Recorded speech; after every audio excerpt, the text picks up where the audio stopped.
से लेकर फलसीमा तक जितने भी लोग हैं उनका एक सामूहिक रूप से हम लोगों ने एक संघर्ष समिति बनी है, जिसके अध्यक्ष आदरणीय खोलिया जी हैं। संरक्षक के रूप में हमारे बीच में जो ये अन्याय हो रहा है, जो कम से कम 550 लोग जो चिन्हित किए हैं, आज के अखबार की जो सूचना है उसके मुताबिक 550 मकान अभी तक अतिक्रमण की जद में आ रहे हैं। तो हमारा ये कहना है कि जब ये मकान बने थे उस समय विभाग क्यों सोया था, उस समय क्यों नहीं नोटिस दिया गया और उस समय क्यों नहीं डेमोलिश किया गया उस मकान को। आज 70, 80 साल पुराने मकानों को तोड़ने की कार्रवाई की जा रही है, उनको चिन्हित किया जा रहा है, जो पूर्ण रूप से अन्यायपूर्ण है। और भारत एक वेलफेयर स्टेट है, वेलफेयर स्टेट में ये रवैया सरकार का पूर्णतः तानाशाहीपूर्ण है, जिसके खिलाफ हम लोग पूरे अल्मोड़ा वासी सामूहिक रूप से बहुत जल्दी हाईकोर्ट जाने हैं। और विषय में आगे प्रकाश डालने के लिए मैं हमारे जो समिति के अध्यक्ष हैं आदरणीय खोलिया जी, उनसे निवेदन करूंगा कि वो इस विषय पर प्रकाश डालें। हम 4-5 दिन से अपने इस संघर्ष समिति के बैनर तले विभाग में क्रांति खंड से लेकर जिलाधिकारी महोदय के वहाँ पहुँचे हैं, क्योंकि ये सबको विदित है कि उच्च न्यायालय का आदेश ये है।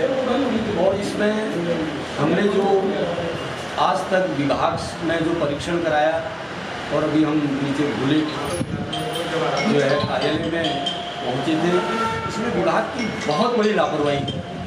हमने विभाग से ये कहा, जब आप कहते हैं कि हमको 33 फीट रोड चाहिए, उस रोड के उसके बाद यहाँ पर जो है तमाम सारे मकान बने हैं, उन मकानों के बनने में उनके द्वारा न कोई नोटिस दिया गया, न कोई कार्रवाई की गई। और आज ये जो है हाईकोर्ट के दिशा निर्देशन में लोगों को एक दहशत का माहौल में डालने का प्रयास कर रहे हैं। इसका हमारी संघर्ष समिति जो है पूरा विरोध करती है और हम सरकार से भी लगातार प्रयास में हैं कि हमारे जो है जो लोगों को बेघर किया जा रहा है, इनके लिए कुछ न कुछ जो है यहाँ पर ऑर्डिनेंस बिल लाया जाए। और इसमें हमको आश्वासन मिला है कि आप पहले पीड़ित पक्ष के लोग हैं, आप जो है उसमें जाइए, उसके बाद पूरी जो है हम आपको मदद करेंगे। और हमको पूर्ण विश्वास है कि जो हमारी लड़ाई है, जो हमारे पास अभिलेख हैं, इन अभिलेखों के आधार पर हम सब लोगों को इसमें अवश्य ही माननीय उच्च न्यायालय में अपना रिट लगा के न्याय मिलेगा। अगर कहीं कारणों से हमारी यहाँ पर सुनवाई नहीं होती तो हम सुप्रीम कोर्ट जाने के लिए तैयार हैं, उसकी पूरी तैयारी कर रहे हैं और अपनी सारी बातों को रखेंगे कि जो है किस तरीके से हमारे जो यहाँ पर ये जो एक चिन्हीकरण का विभाग द्वारा चलाया जा रहा है, लोगों में दहशत का माहौल पैदा किया जा रहा है, इसको दुरुस्त कराएंगे। स्वागत है। जो ऑर्डर हाईकोर्ट ने लिया है वो ऑर्डर ये है कि एक व्यक्ति ने बिंदाल के कुछ क्षेत्रों के लिए उसने एक एप्लीकेशन डाली और ऑनरेबल हाईकोर्ट में तो हमारे पास विद्वान जजेस बैठे हैं, उन्होंने पूरे उत्तराखंड के लिए उसको फॉलो अप कर दिया। अब ये देखेंगे यहाँ के रिकॉर्ड की पोजीशन क्या है कि जो अल्मोड़ा कोलार मोटर मार्ग है, जो करबला से लेकर सैफड़ा तक आता है, इस मोटर मार्ग की आप फिजिबिलिटी देखेंगे, यानी कि खेत पीडब्ल्यूडी ने एक्वायर किया है माना 10 नंबर और रोड बना है इनका 12 नंबर। आज पीडब्ल्यूडी किस आधार पे, यानी कि जो रोड बनी है, रोड के आप अपने एज से 5 मीटर की डिस्टेंस पर अपने एक्विजिशन मान रहे हैं, अपना अध्यापन मान रहे हैं। पहले आपको ये भी क्लियर हो जाएगा कि क्लियर होना चाहिए कि आपका जो खेत प्लॉट नंबर रोड में अध्याप्त हुआ, कौन सा प्लॉट नंबर अध्याप्त हुआ है, ये कहीं नहीं है। पूरे रोड में आप देखेंगे, ये मैं दुकान खोला की बात करूँ, दुकान खोला जो हमारा मेन मार्केट है, जहाँ पर सीएमओ का जो मकान हुआ करता था, उसमें हमारे कई साथी इसमें आए भी होंगे। जो रोड अध्याप्त हुई है कहीं ऊपर हुई है, जहाँ पर प्राइमरी स्कूल के आसपास से अध्याप्त हुई है, और रोड बना दी है कम से कम 4-5 खेत नीचे। और यही राजपुर की बात बताऊँ आपको, जो उद्योग केंद्र है, उद्योग केंद्र के जो खेत एक्वायर हुए हैं, वो खेत एक्वायर हुए ऊपर, रोड बनी है नीचे। ये पोजीशन पूरी रोड की है। पहले तो पीडब्ल्यूडी को अपना ये क्लियर करना चाहिए कि उनका एक्विजिशन किस प्लॉट नंबर का हुआ है, किस खेत का हुआ है और रोड किस खेत नंबर पर बनी है, ये क्लियर नहीं है। और अभी जैसे कि मानी उच्च न्यायालय का जो आदेश है वो आदेश एक सो मोटो आदेश है, फाइनल ऑर्डर नहीं है। अब हम क्या करेंगे उसमें, हम लोग इम्प्लीड होंगे, जितने भी पीड़ित परिवार के लोग हैं, कल भी हमारी बात हुई थी, उसमें प्रोविजन है हम इम्प्लीड यानी कि जो पीड़ित पक्षकार हैं उनको इम्प्लीड होके उनकी बातें सुनी जानी चाहिए। हम अपने फैक्ट्स जो है ऑनरेबल हाईकोर्ट में रखेंगे। यदि ऑनरेबल हाईकोर्ट को पार्टी बना के हमारी बातें सुनने के लिए तैयार होती है, मेरिट में नहीं सुनती है तो अच्छी बात है।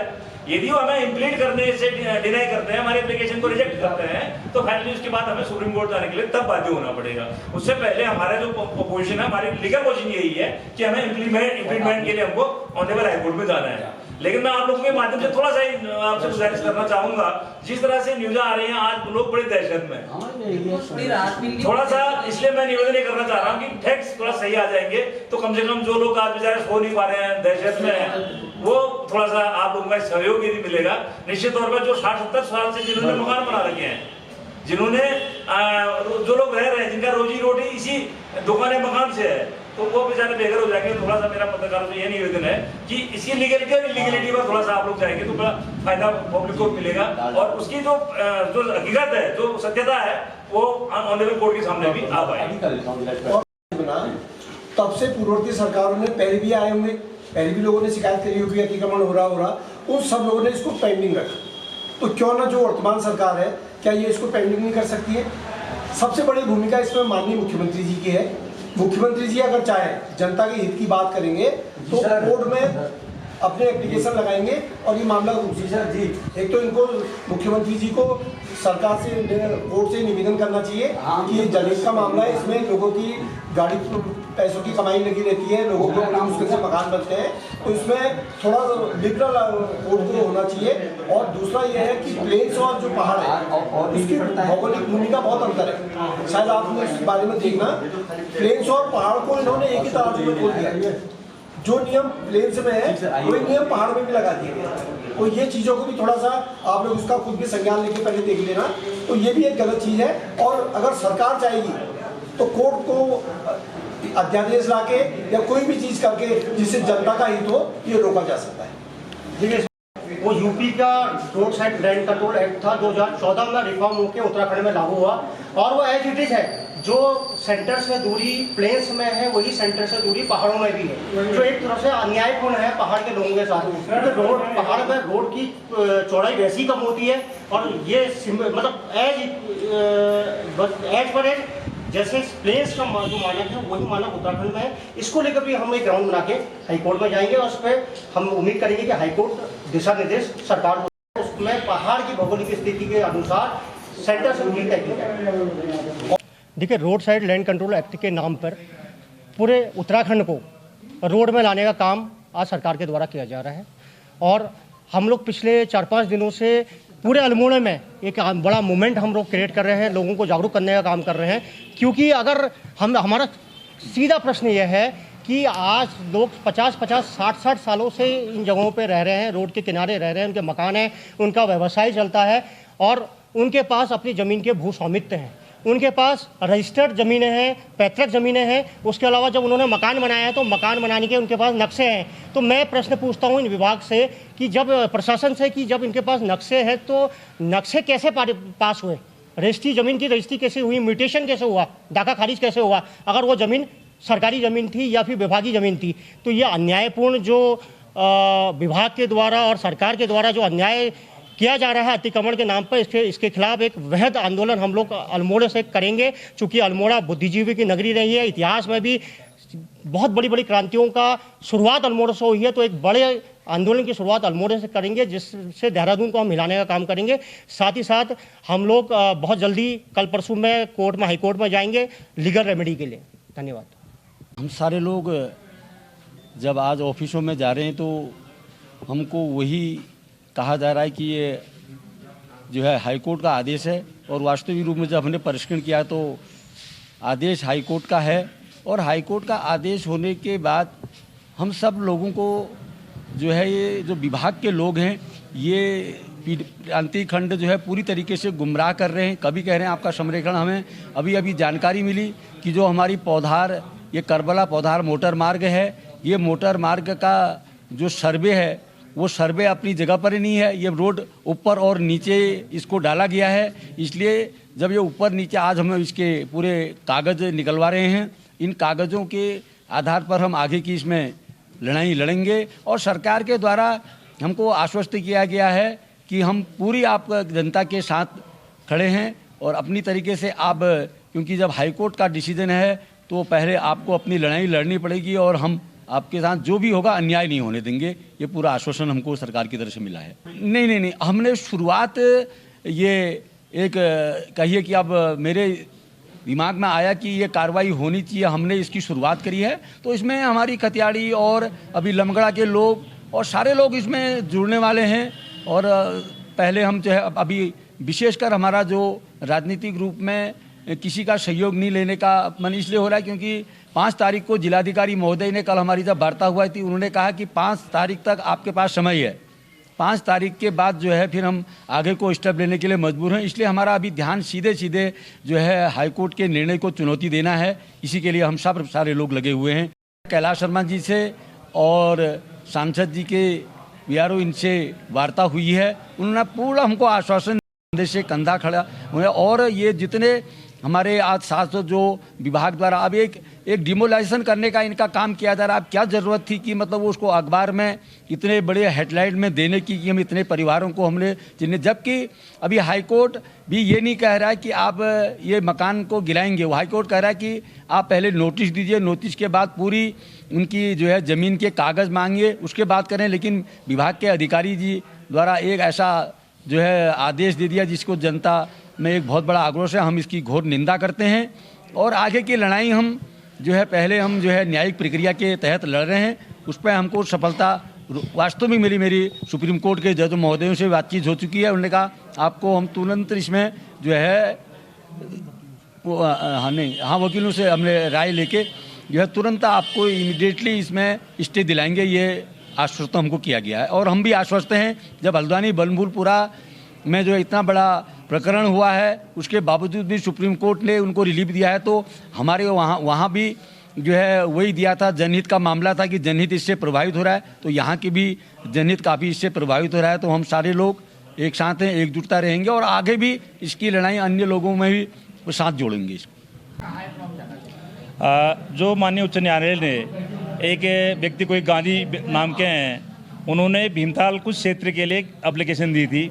उस पर हमारे उत्तराखंड उच्च न्यायालय के न्यायाधीशों ने एक सो मोटो ऑर्डर पास किया है। उस ऑर्डर में पास किया था उन्होंने कि प्रत्येक जिले, पूरे उत्तराखंड के लिए उन्होंने एक आदेश पारित किया है कि वन भूमि और राज्य सरकार की भूमियों में जो अतिक्रमण है उसको सीमांकन कर उसको हटाया जाए।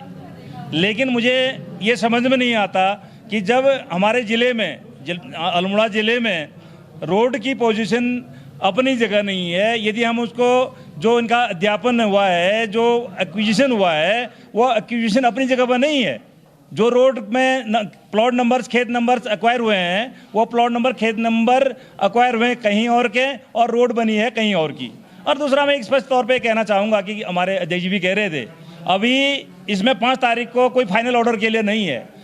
जिला मजिस्ट्रेट को सारे जिलों के, अल्मोड़ा इवन पूरे उत्तराखंड के, उनको काउंटर एफिडेविट फाइल करने हैं शपथ पत्र के साथ में और फोटोग्राफ्स के साथ में। जो ऑर्डर ऑनरेबल हाईकोर्ट का है वो मैंने पढ़ा था, उसका मैंने परिशीलन किया था। लेकिन उत्तराखंड, पूरे उत्तराखंड के अंदर मैं अल्मोड़ा में देख रहा हूँ कि हाईकोर्ट के ऑर्डर की डर से यहाँ के जो जिला प्रशासन ने सरसरी तौर पर, फौरी तौर पर गलत ढंग से यहाँ लोगों के चिन्हीकरण करना शुरू कर दिया है। सबसे पहले उनको अपने रोड को क्लियर करना चाहिए। और मुझे इस बात का बड़ा दुख होता है कि मैं एक सीनियर लॉयर होने के नाते मुझे बड़ा दुख होता है कि आज पूरे देश के अंदर जो सरकारें कर रही हैं, उन्होंने एक जो बुलडोजर चलाने का जो सिलसिला शुरू किया है वो बड़ा दुर्भाग्यपूर्ण है। आज कानून उस बुलडोजर के आगे पंगु हो गया है। जबकि यदि हटाना ही है, हमें नहीं कह रहे कि भाई अतिक्रमण यदि किसी ने, व्यक्ति ने किया है, यदि उसको उस अतिक्रमण को हटाना है तो with due process of law हटाना चाहिए। रोड साइड कंट्रोल एक्ट है, पीपी एक्ट है और तमाम तरह के जो अधिनियम हमारे भारतवर्ष में चल रहे हैं, उसमें लीगल प्रोसीडिंग के तहत उनको नोटिस दिया जाए और लीगल प्रोसीडिंग के तहत उनको डिस्पजेस किया जाए, वो मेरे समझ में आता है। लेकिन यहाँ के जिला प्रशासन के लोग उसको एक बुलडोजर के जरिए तोड़वाने की जो बात अखबारों के माध्यम से कह रहे हैं, वो दुर्भाग्यपूर्ण है। और कानून की दृष्टि में मुझे लगता है कि इस देश में कानून का राज न होके यहाँ गुंडा राज शुरू हो गया है। देखिए, यहाँ पर एक समिति बनी हुई है जो सिकुड़ा से लेकर फलसीमा तक जितने भी अतिक्रमण कोर्ट के आदेश के जरिए सरकार द्वारा कराए जा रहे हैं, तोड़ने का जो आदेश दिया गया है, उसमें हम लोग लामबंद हुए हैं सब लोग। मेरा तो ये कहना है कि चाहे कोई भी प्रतिनिधि हो, चाहे वो सत्ता पक्ष का हो चाहे विपक्ष का हो, उसको जनता ने चुना है। अगर वो जनता के हित में अगर ये लोग खड़े होंगे तो जनता कैसे इनको आगे सम्मान करेगी। तो ये सबसे पहले जो असेंबली चल रही है 5 तारीख से, उसमें चाहे सत्ता पक्ष हो चाहे विपक्ष हो, इन सब लोगों को मिलके इस जो ये, क्योंकि इसमें सरकार की मेन भूमिका है। अगर सरकार चाहे तो हाई कोर्ट में जो है अपनी एक रिट दायर कर सकती है और कह सकती है कि भैया जो हमारे जनहित में जो भी काम है जनता के हित के, उसको चलाए रखना चाहिए। और जो हाई कोर्ट द्वारा निर्णय लिया गया है, अगर हाई कोर्ट नहीं मानता है तो इसमें एक अध्यादेश विधानसभा में लाके, ऑर्डिनेंस लाके या एक नियम बना के इसको रोका जा सकता है।